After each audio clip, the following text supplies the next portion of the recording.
हिमालय में जब हम बोलते हैं पोर्टल्स होते हैं, कैलाश के पोर्टल्स होते हैं, कैलाश के अंदर है क्या ऐसा जो कि आज तक लोग ढूंढ ही रहे हैं? मैं कहूं जितना सोशल मीडिया पे इस चीज का हाइप है ना, वास्तव में इसको देखने वाले कितने लोग हैं, सीरियस सीकर्स कितने हैं। मैं आपको एक बुक बताता हूं, आपके पॉडकास्ट के जितने देखने वाले हैं उसको अमेजोन से मंगवा सकते हैं। स्वामी प्रणवानंद जी की लिखी हुई बुक है अबाउट कैलाश, मानसरोवर के ऊपर। और वो बुक आज भी नेशनल ज्योग्राफिक पर प्रामाणिकता के साथ मानी जाती है, क्योंकि स्वामी प्रणवानंद जी भारत सेवा संघ के स्थापक हैं और स्वामी प्रणवानंद जी उन दिनों इंजीनियरिंग पास हैं। उन दिनों मतलब मैं 150-200 साल पहले की बात बता रहा हूँ। वो 6 महीने रहे वहां पर। That book is marvellous, I tell you personally भी। उस बुक को पढ़ोगे ना, गजब बुक है वो अपना जो एक्सपीरियंस लिखते हैं 6 महीने अंदर रह करके मानसरोवर का, कि जो बर्फ आवाज करते हुए टूटती है, कि हजारों हाथी चंकारते हैं ऐसी आवाज, और उसकी समय की नीरवता, स्तब्ध, कोई व्यक्ति नहीं है ना दूसरा, प्रणवानंद जी हैं और एक एक चीज को विटनेस कर रहे हैं। और इतनी, ये प्रणवानंद जी हमारे संत समाज के बहुत मूर्धन्य संत माने जाते हैं, बहुत रिस्पेक्टेड हैं। तो उनकी जब प्रेजेंटेशन होगी तो आप उस चीज को अनुभव कर सकते हो, एक एक चीज को अनुभव कर सकते हो। मैं कहता हूं न कर सको यात्रा कोई बात नहीं कैलाश की, but read that book, fantastic book.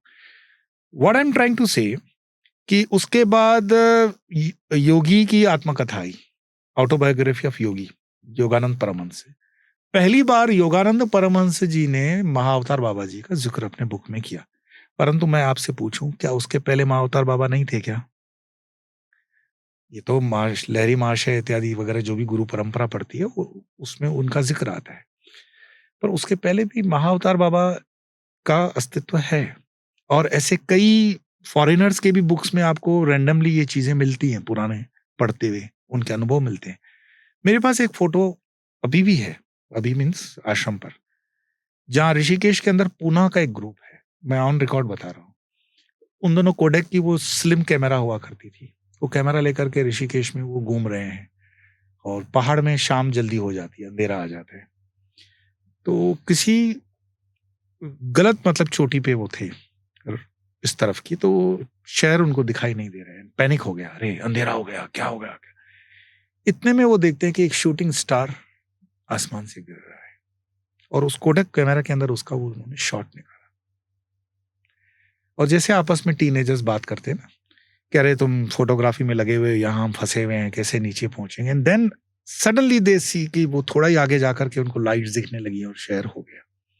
Cut it short, वो पूना पहुंचते हैं, वो रोल, उन दोनों रोल होता था, वो साफ किया गया। तो कैमरा जो साफ करके रोल डेवलप करके उनको फोटोग्राफ दिया, उन्होंने बोला कि आपने ये फोटो कहाँ निकाले हैं? तो उन्होंने कहा हम लोग गए थे ऋषिकेश, ऋषिकेश की फोटो है। तो उन्होंने कहा कि एक फोटो है जो कैमरा से नहीं निकाला जा सकता है, वो आपने कैसे निकाला? बोलो फोटो दिखाओ। और वो फोटो, मैं संस्था का नाम नहीं लेना चाहूंगा, उनकी मानसिकता बहुत गरीब है, उस फोटो का दुरुपयोग लिया गया। श्रीमद् भगवत गीता में उसको कंकाल स्वरूप दिखाया गया कि इतना आप ध्यान करते हो तो कंकाल हो जाते हो। That is original photo actually, उसमें विकृत करके दिखाया गया है। ओरिजिनल फोटो मेरे पास भी है।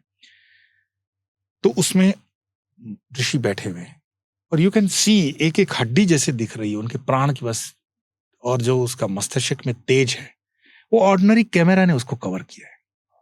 और वो फोटो बिल्कुल क्लोजअप में है, ऐसा नहीं कि दूर से है या साइड से, विजिबल है।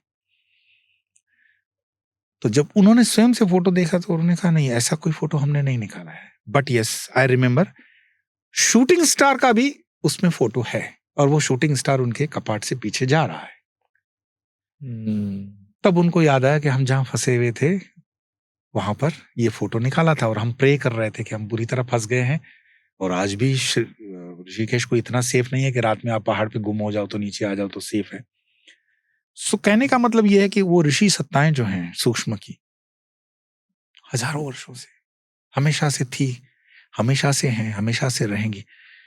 और क्यों भारत में रहेंगी? क्योंकि भारत की एक विशेषता है, इस भूमि की एक विशेषता है। जैसे आप कहते हो कि पर्टिकुलर प्लेस का कीवी फ्रूट है तो न्यूजीलैंड में होता है, अखरोट कश्मीर में होता है, आम है तो महाराष्ट्र के अल्फांसो जहां से निकलते हैं वहीं से होता है। तो आध्यात्मिकता भारत की है। ओशो रजनीश ने कहा है कि जब जब तुम्हारे भीतर का आध्यात्मिकता जगेगा तुम हिंदुस्तान में ही आओगे। This is a right place.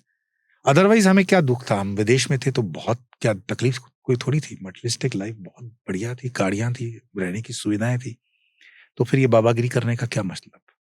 तो कोई चीज है जो उससे ज्यादा आपको आनंद देती है। सुख नहीं बोल रहा हूं, नोट मेरे शब्द पे ध्यान देना, मैं सुख की बात ही नहीं कर रहा हूं। सुख इंद्रियों का है। सुख आपने अच्छे गॉगल पहन लिए, आपने अच्छे कपड़े पहन लिए, सुख आपको अच्छा मैट्रेस सोने के लिए, ये सुख है। आनंद मन की अवस्था है, वो भीतर की अवस्था है। वो आपकी फकीरी में जितना आपको लगता है उसके लिए अमीरी नहीं होना या वो पैरामीटर नहीं है, बट आनंद, निजानंद एक अलग चीज है। क्या ये ऋषि शंभाला में रहते हैं? शंबाला फिर वह मैं कहूँ, जैसे शंबाला है या जो जो अलग आप नाम कहते हो वो सिद्धाश्रम? सिद्धाश्रम है, ये है। और इनके कई स्टोरीज, मतलब अभी की नहीं है, मैं कई सौ किन्वंतियां जैसे बोलते हैं ना, खग की भाषा खग जाने। हम जब महात्माओं के बीच में बैठते हैं तो कई महात्मा उस चीज को बताते रहते हैं और वो पीढ़ी दर पीढ़ी आगे बढ़ती रहती है। हम इंडियन लोग बहुत अच्छे सेल्समैन नहीं है, इसलिए हम अपनी चीजों को लिख करके वो पब्लिश करना और उस पर कॉपीराइट लेना हम मानते ही नहीं है। हम पीढ़ी दर पीढ़ी पुराणों के हिसाब से चला लेते हैं कि ऐसी सुना है, काइंड ऑफ उसको इस्टेब्लिश नहीं करते हैं फैक्ट्स एंड फिगर्स के क्या साथ। शंभाला का क्या है? एस्ट्रोसिटी? मैं ऐसा मानता हूं, जो मैंने सुना है गुरुजनों के श्रीमुख से, कि दलाई लामा भी इस विषय में दबी जबान में चीजों को बोलते हैं, और उसको कितना पब्लिश होता है ये नहीं होता है, बट ये एक ऐसा इलाका है जो आपके सैटेलाइट्स वगैरह में भी नहीं पकड़ा जाता है। और यहाँ पर एवरेज जिसको कहते हैं शरीर, सूक्ष्म शरीरदारी या जितने भी शरीरदारी है, 300, 400, 500, 500 साल की आयुष्य है उनकी। और अगर आप महात्माओं के भी जीवन को अगर आप पढ़ोगे तो उसमें भी आपको ये रेफरेंसेस कई बार मिल जाते हैं, है ना। त्रैलंग स्वामी के जीवन को अगर आप पढ़ोगे, त्रैलंग स्वामी ऑथेंटिक स्वामी जिन्होंने अपने शरीर को 200 साल तक संभाल के रखा, रामकृष्ण परमहंस और उनकी मुलाकात साइंटिफिकली रिटन है, मतलब मेंशन्ड है। त्रैलंग स्वामी इस विस्तार की बात करते हैं, और टू सर्विंग द, मतलब ऋषियों को सर्व कर रहे हैं, वो उसमें आता है जिक्र। तो वो कैसे बैठते हैं, क्या उनका हलन चलन होता है, कैसे उसका माहौल है, बहुत अच्छे से उसमें दिया हुआ है। बट जब हम उसको ज्यादा ग्लोरीफाई करके बताते हैं तो थोड़ा ड्रामेटिक होता है चीजें, लोग कल्पनाओं के घेरे में आते हैं।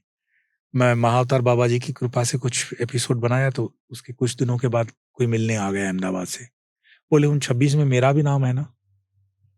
मैंने कहा भाई कैसे, इतना तुम कनपट्टी पे रखकर हमसे पूछ रहे हो। तो बोले नहीं, महाअवतार बाबा जी से आप पूछ लेना। मैंने कहा जब मैं महाअवतार बाबा जी से पूछ लूं कि तुम्हारा नाम है कि नहीं है, तुम्हारा तो डेली का उनसे टेलीफोनिक कन्वर्सेशन है, उनको बोल दो मुझे, बोल दें। 26 में क्या मतलब? 26 एक्चुअली एक इसमें बाबा की ये है कि जो इस समय पृथ्वी पर चीजें चल रही हैं, तो उनके मैसेंजर्स जैसे होते हैं ना, गॉड के, हम दूत जिसको कहते हैं, वो धर्म को संभालने के लिए हमेशा होते हैं। बाबा ने वर्तमान युग के लिए, मतलब महाअवतार बाबा जी के 26 मैसेंजर्स इस समय पृथ्वी पर उनके कार्यरत हैं। क्या इनको चिरंजीवी बोलेंगे? नहीं, चिरंजीवी नहीं, उनका टाइम बाउंड होता है, वो अपने शरीर में जितनी आयु है उतनी आयु में, लेकिन अच्छा कार्य मनुष्यता के लिए करते हुए निकल जाते हैं। इट इज नॉट नेसेसरी कि वो हर बार आपके मीडिया में आए, सोशल मीडिया आए, पॉडकास्ट करें। पर वो ह्यूमन बॉडी में, बिल्कुल ह्यूमन बॉडी में रहेंगे। हाँ हाँ बिल्कुल। जैसे मैं बताऊं आपको, दत्ता अवतार हैं, अष्ट दत्ता अवतार साईं बाबा के समय के 8 एक साथ थे, शेगांव के बाबा जी थे, और भी अवतार।